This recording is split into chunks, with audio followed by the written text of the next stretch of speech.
Welcome to Stories and Songs, a series of interviews with musicians from the world of jazz and improvisation. I'm Sophia Carbonara, and it's my great pleasure today to be talking to Hilary Geddes. Hi, Hilary. Hello. It's great to be here. Thanks for joining us. My first question for you, what have been the pivotal events in your musical journey? Wow. Well, I've realized that perhaps maybe I'm a maximalist because it feels like many events in my life seem quite pivotal. So I'm not very good at culling. But I think a big one for me was definitely going to high school. My school didn't have a formal music program per se, but there was a large portion of the student population came from places like Samoa and Tonga and the Cook Islands and Fiji, and there was a real sort of culture in the school of jamming and improvisation that a lot of these students sort of set the standard by. So if you were able to sort of pick out a song from the radio by ear on the guitar, it gave you a bit of social capital in the playground because people would then want to sort of jam with you. So I think that sort of experience or school experience definitely fostered a love of improvisation for me, which has gone on to be a huge part of my creative practice today. Well, that's so cool. I love that background. It's so interesting. Yeah. Next question. What obstacles have you had to overcome during your musical life, and how have you dealt with them? Yeah, I think I guess a really big one maybe or something that I found quite freeing was many years later when I was living in Germany, I had a teacher, a guitar teacher that was really encouraging me to lean into the guitariness of the guitar. So what are the things that I can be playing on my instrument that are really specific to that? So one thing might be, say, an open chord, which is a really resonant sounding thing to be playing on the guitar. And I think before that, I'd been spending a lot of time trying to sort of play jazz or sort of improvised music. A lot of the language that I've been sort of regurgitating was stuff that people were sort of playing in the 1950s and 60s, and I was really sort of struggling with it. I think a large part of that came down to the fact that maybe I had sort of an authenticity relationship issue with sort of trying to play the music that came before. And I found this teacher, his name is Andrea Keller. He was, it was very liberating to be using perhaps language that might be more common in say folk music or rock music, and be like, it's actually okay to use these techniques and improvise with them. And I found that incredibly freeing. So that's a big one.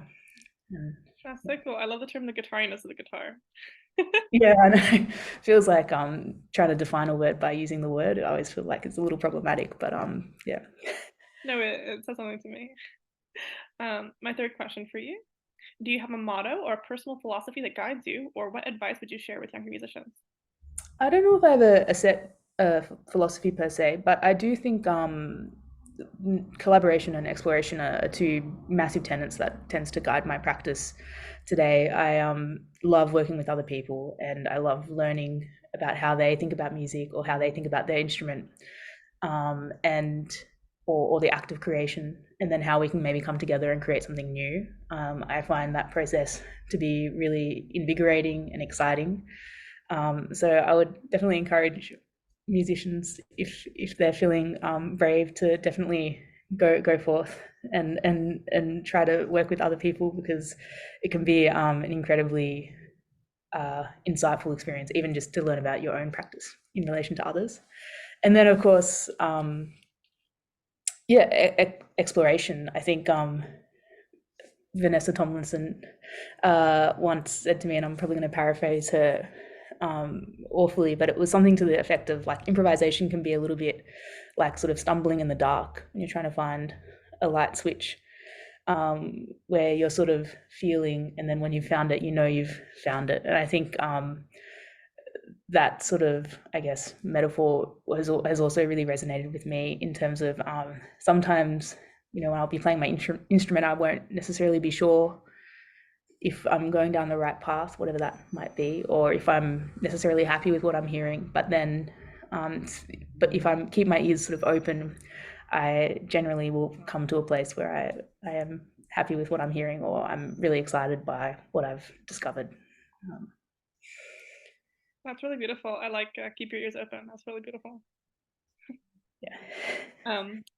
My last question for you is for you to nominate a song or album of your own creation that holds particular significance or meaning, and tell me what that means for you, where that music comes from, so we can check you out, we can listen to it. Yeah, I actually have the CD here. There's something I Hello. said earlier. Yeah, I feel like I'm on a cooking show equivalent, you know. The album is called Parkside. It's actually the debut album sort of under my own name, or the Hilary Geddes Quartet. And yeah, this is personally a really important sort of album for me because it's a collection of songs about the people and the places that have sort of shaped me as a musician. So I talked about sort of growing up.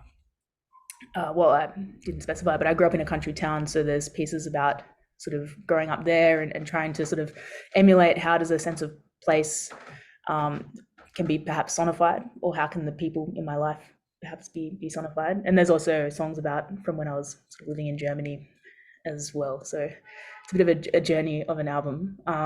And I guess to speak to your early question about obstacles, it was made possible by the Jan Rutherford Memorial Award, which is an award that exists to support a jazz woman instrumentalist under the age of 30 in Australia.